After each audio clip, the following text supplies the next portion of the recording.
Shalom, shalom bien-aimé, que Dieu vous bénisse, que la grâce de Dieu soit sur vous. Alors, je suis venu ce soir pour te donner une parole, voilà, de la part de Dieu. Vous savez, aujourd'hui, beaucoup de personnes sont chrétiens, beaucoup de personnes vont à l'église, ils cherchent la délivrance, ils cherchent la guérison, mais ils oublient une seule détail. Voilà, ils refusent de pardonner. Nous avons aujourd'hui beaucoup de chrétiens qui ne pardonnent pas. Il peut aller à l'église, mais il refuse de pardonner. Il dit en ce qui concerne le pardon, lui n'est pas dedans. Voilà. Quand nous prenons Matthieu chapitre 6, à partir du verset 14, la Bible dit, si vous ne pardonnez pas aux hommes leurs offenses, votre Père ne vous pardonnera pas vos offenses. Et si vous pardonnez aux hommes leurs offenses, votre Père vous pardonnera.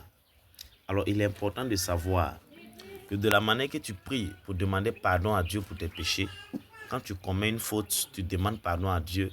C'est comme ça que tu dois pardonner aussi à tes frères qui t'ont fait du tort. Si tu refuses de pardonner, Dieu ne peut pas te pardonner. Pourtant, si Dieu ne te pardonne pas, qui te pardonnera sur cette terre? La Bible dit, si Dieu est pour nous, qui sera contre nous? Personne. Si Dieu est pour toi, personne ne peut être contre toi. Mais je te retourne encore la question.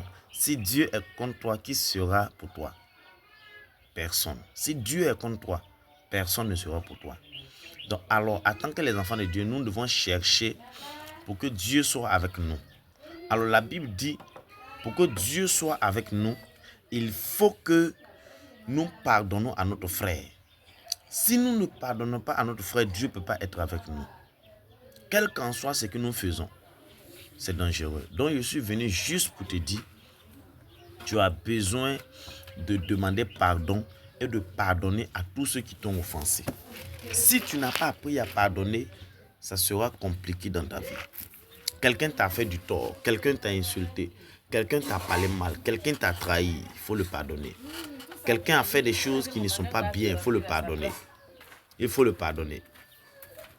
Donc, c'est ce qui est survenu te dire. Il faut que nous pardonnons. Il faut pardonner aux gens. Si quelqu'un t'a fait du malaise, ne mets pas dans ton cœur. La Bible dit l'homme est créé à l'image et à la ressemblance de Dieu. Donc, de la manière que tu es en train de haïr l'autre, de la manière que tu es en train de garder l'autre dans ton cœur, il faut savoir que c'est Dieu que tu gardes dans ton cœur. C'est Dieu que tu emprisonnes. Tu ne peux pas emprisonner quelqu'un dans ton cœur et puis prospérer. Je termine en disant que Dieu ne bénit jamais quelqu'un qui n'est pas libre dans le cœur. Si Dieu doit te bénir, c'est que tu dois être libre.